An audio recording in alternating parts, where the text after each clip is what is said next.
আসসালামু আলাইকুম। Welcome to success path. আমি কানিজ ফাতেমা। আপনারা সকলেই জানেন ডোনাল্ড ট্রাম্পের ব্যাপক আলোচিত বিষয় EB-5 ভিসা বা গোল্ডেন কার্ড ভিসা সম্পর্কে। সম্প্রতি Donald Trump golden card visa চালু করেছেন। মূলত এই ট্রাম্পের এই গোল্ডেন কার্ড ভিসার মূল লক্ষ্যই হলো বিশ্বের যত ধনকুবের আছে তাদের মাঝে এই গোল্ড কার্ড বিক্রি করা। ট্রাম্প বলেন যে if an investor invest $5 million in America, he will be given golden card। তো এখানে $5 million অর্থাৎ দেখা গেছে যে $1 million মানে হচ্ছে বাংলাদেশি টাকায় প্রায় 12 কোটি টাকা। সেখানে $5 million প্রায় তার সমপরিমাণ প্রায় 60 কোটি টাকার মতো।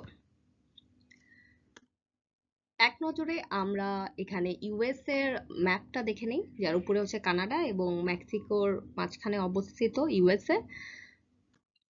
এখন অনেকের মনে কোশ্চেন থাকতে পারে যে আসলে ইউএসএ কেন বিক্রি করছে এই তার এই গোল্ড কার্ড। আসলে মূলত ইউএসএ হচ্ছে অনেক বেশি পরিমাণে হচ্ছে ঋণী। এখন এই ঋণী হচ্ছে আমরা যদি দেখি যে ইউএস এর ঋণের পরিমাণটা যদি আমরা এখন দেখি যে ইউএসএ মূলত প্রায় $36 ট্রিলিয়ন ঋণগ্রস্ত। তো সেখানে ডোনাল্ড ট্রাম্প একটা প্ল্যান তৈরি করেছিলেন যে এখানে আরেকটা বিষয় দেয়া আছে দেখেন ডিওজিই। ডিওজিই মিনস হচ্ছে ডিপার্টমেন্ট অফ গভর্নমেন্ট এফিসিয়েন্সি। মূলত ডোনাল্ড ট্রাম্পের একটা প্রোগ্রাম, যার প্রধান হচ্ছেন ইলন মাস্ক। মূলত ইলন মাস্ক হচ্ছে যে তার যে এফিসিয়েন্সির মাধ্যমে তিনি হচ্ছেন গভর্নমেন্টের বিভিন্ন ধরনের অফিসিয়ালস আছে তাদেরকে হচ্ছে চাকরি থেকে বরখাস্ত করে প্রায় $1 ট্রিলিয়ন হচ্ছে ঘাটতি হচ্ছে কমানো এর মেইন হচ্ছে উদ্দেশ্য। এক্ষেত্রে গভর্নমেন্ট অফিসিয়াল যেরকম বাদ দিয়েছেন তিনি, তাছাড়া দেখা গেছে যে বিভিন্ন অর্গানাইজেশনে যে তাদের যে বরাদ্দ ছিল বা তারা যে মানে যে পরিমাণ তিনি হচ্ছেন বরাদ্দ দিতেন বা হচ্ছে বিভিন্ন দেশকে যে সাহায্য করতেন, এই সাহায্যের পরিমাণ কমানোই ছিল এর হচ্ছে মেইন লক্ষ্য। অর্থাৎ এক কথায় যদি আমি বলতে চাই তাহলে ইলন মাস্কের মেইন কাজই হচ্ছে এই ডজের মাধ্যমে, ডজ ক্লকের মাধ্যমে হচ্ছে টাকা পয়সা বাঁচানো। ইউএস এর আসলে মূলত টাকা প্রয়োজন। এখন ইউএসএ কোথা থেকে আসলে এই টাকা ম্যানেজ করবে, এটাই হচ্ছে ইউএস এর হচ্ছে মেইন টার্গেট। সম্প্রতি আমরা দেখি যে দেখা গেছে জেলেনস্কির কাছ থেকে, ইউক্রেনের কাছ থেকে $500 বিলিয়ন হচ্ছে তিনি সংগ্রহ করতে চেয়েছেন। এটাও আমরা দেখি। তো পরবর্তীতে তিনি একটি আইডিয়া জেনারেট করলেন, ওয়ান আ ব্রিলিয়ান্ট আইডিয়া, যে ইউএস এর এমন কি আছে যার মাধ্যমে ইউএস তাকে বিক্রি করতে পারে, আর সেটা হচ্ছে ইউএস এর ব্র্যান্ড। ইউএস ব্র্যান্ড অর্থাৎ ইউএস হচ্ছে মূলত একটা ব্র্যান্ড। তো এই জন্যে আর তিনি খুব ভালো মতো জানেন যে ব্র্যান্ড কি জিনিস, কারণ আমরা এর আগেও দেখেছি যে ইউএসএ আসলে মূলত ব্র্যান্ড যে অনেক বেশি পরিমাণে ভ্যালুয়েবল, সেটা আসলে ট্রাম্প থেকে আর কেউই বেশি জানে না। কারণ হচ্ছে ট্রাম্প হচ্ছে, ডোনাল্ড ট্রাম্পের সারনেম হচ্ছে ট্রাম্প, আর ট্রাম্প তার টি শার্ট, বিল্ডিং এগুলা, তারপরে পারফিউম এগুলা বিক্রি করার মাধ্যমে তিনি অনেক বেশি পরিমাণে ইনকাম করেছেন। তো তিনি এর জন্য আমেরিকার যে নাগরিকতা সেটাও তিনি লঞ্চ করতে চাচ্ছেন এবং $5 মিলিয়ন হচ্ছে তিনি বিক্রি করতে চাচ্ছেন। আর এক্ষেত্রে যে নিউজটা আমরা দেখি যে ট্রাম্প হচ্ছে তার যে পুরানো যে প্রোগ্রাম অর্থাৎ EB-5 প্রোগ্রাম হচ্ছে ক্যান্সেল করে দিচ্ছেন এবং নতুন 5 মিলিয়নের মাধ্যমে গোল্ড কার্ড বিক্রি করছেন। এখন অনেকের মনে কোশ্চেন থাকতে পারে যে আসলে এই EB-5 প্রোগ্রামটা কি। EB-5 প্রোগ্রাম হচ্ছে এমপ্লয়মেন্ট বেসড ইমিগ্রেন্ট ভিসা এই প্রোগ্রাম। তো আমরা অনেকেই নাম শুনেছি গ্রিন কার্ড সম্পর্কে। গ্রিন কার্ডটা কি এটা হয়তো আমরা অনেকেই জানি না। গ্রিন কার্ড হচ্ছে মূলত পার্মানেন্ট রেসিডেন্সি, অর্থাৎ বিনা লিমিটেশনে ইউএসএ তিনি থাকতে পারবেন, তবে নাগরিক নয়। তিনি ভোট দিতে পারবেন না আসলে বেসিক্যালি। তবে তাছাড়া এগুলো ছাড়া বাকি যে বিষয়গুলো, যেমন ব্যাংকিং যে বিষয় আছে, এই বিষয়গুলো ছাড়া বাকি অন্যান্য বিষয়গুলো তিনি কাজ করতে পারবেন।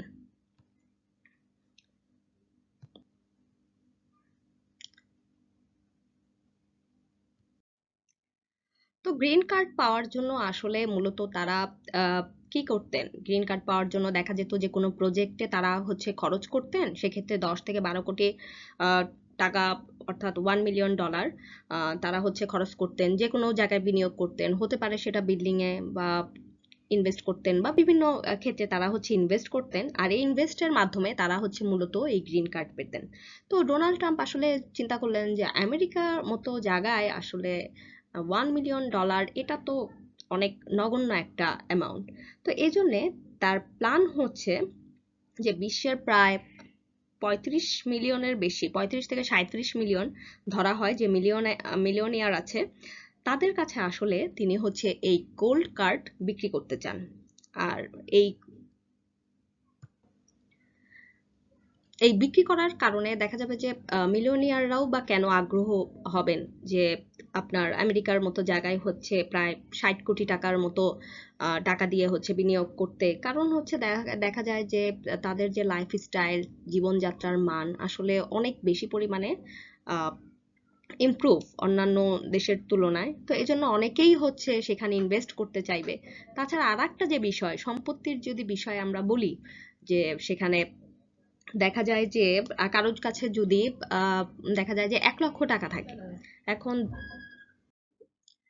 1 লক্ষ টাকা আছে, আর সেটা হচ্ছে 2020 সালের আগে, করোনার আগে যদি আমরা হিসাব করি, তখনকার যে টাকার যে ভ্যালু আর এখনকার যে টাকার ভ্যালু, সেই ভ্যালুটা কিন্তু কি দিন দিন কমে যাচ্ছে। অর্থাৎ $1 মান পূর্বে যেটা ছিল হচ্ছে প্রায় 80 থেকে 88 ডলারের মধ্যে আমরা আহ, ক্রয় করতে পেরেছি $1, কিন্তু বর্তমানে দেখা যাচ্ছে যে 120 প্লাস মাইনাস 120-এর উপরে কিন্তু আমাদের সেই কি $1 ক্রয় করতে হচ্ছে। তো এই যে যে মানির যে ডেপ্রিসিয়েশন, সেটা কিন্তু কি মূলত আম, বেড়েই যাচ্ছে। তো সেক্ষেত্রে কারো যদি 100 কোটি টাকা থাকে, তার কিন্তু পরবর্তীতে দেখা যাবে যে ওই 100 কোটি টাকা সম্পত্তি কিন্তু তার আর থাকছে না।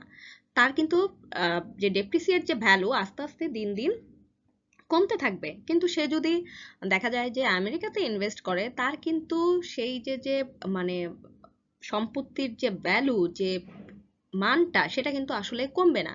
তো এই জন্য অনেকেই দেখা যাবে যে সেক্ষেত্রে আপনার আমেরিকাতে ইনভেস্ট করতে আগ্রহ আগ্রহ প্রকাশ করবে।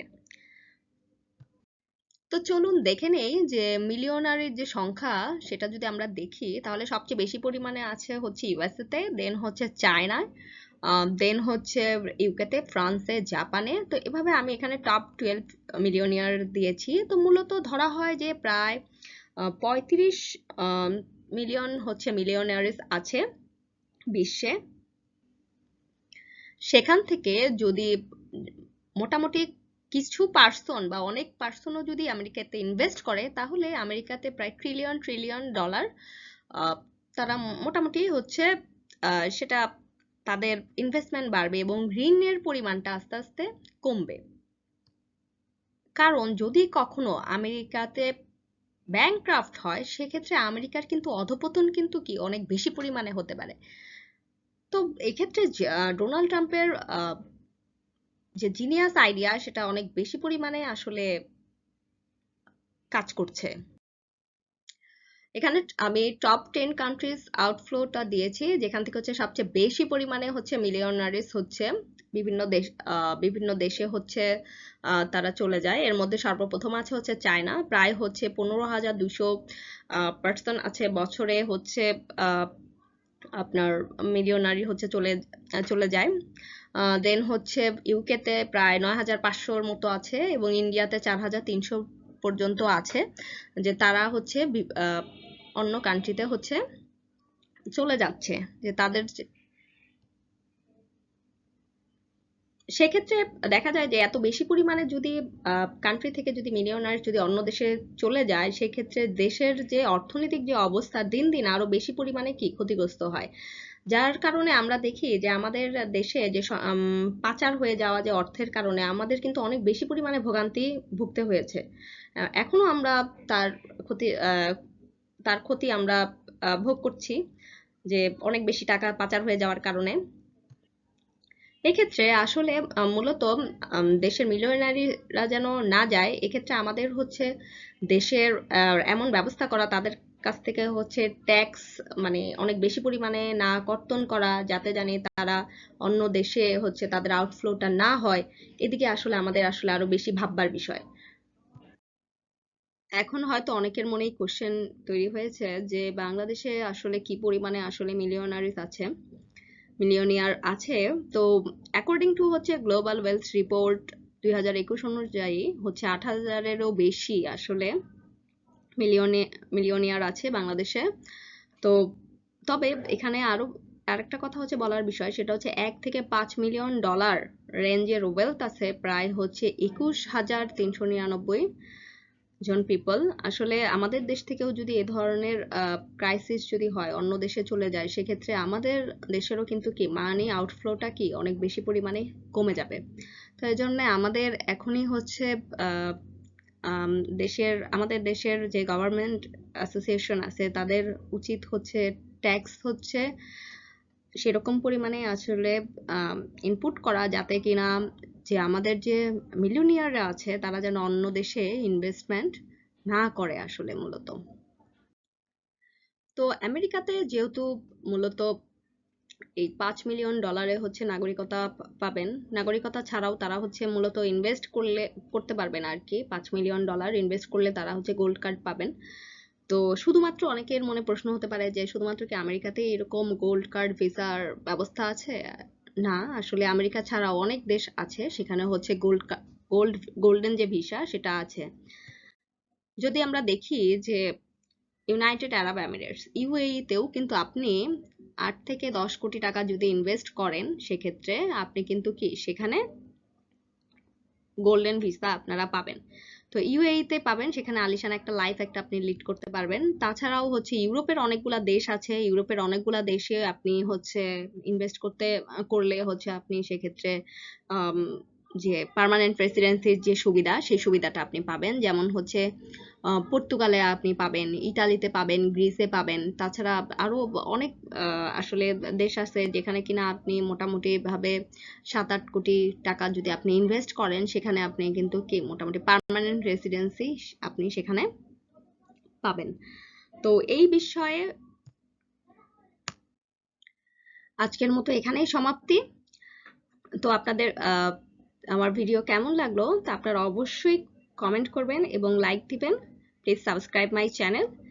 এবং এই গোল্ড কার্ড বিষয়টা যেহেতু সম্প্রতি খুব আলোচিত একটা বিষয়, তো এই বিষয় নিয়ে যদি কোনো আপডেট আসে অবশ্যই আমি আপনাদের সামনে হাজির হব।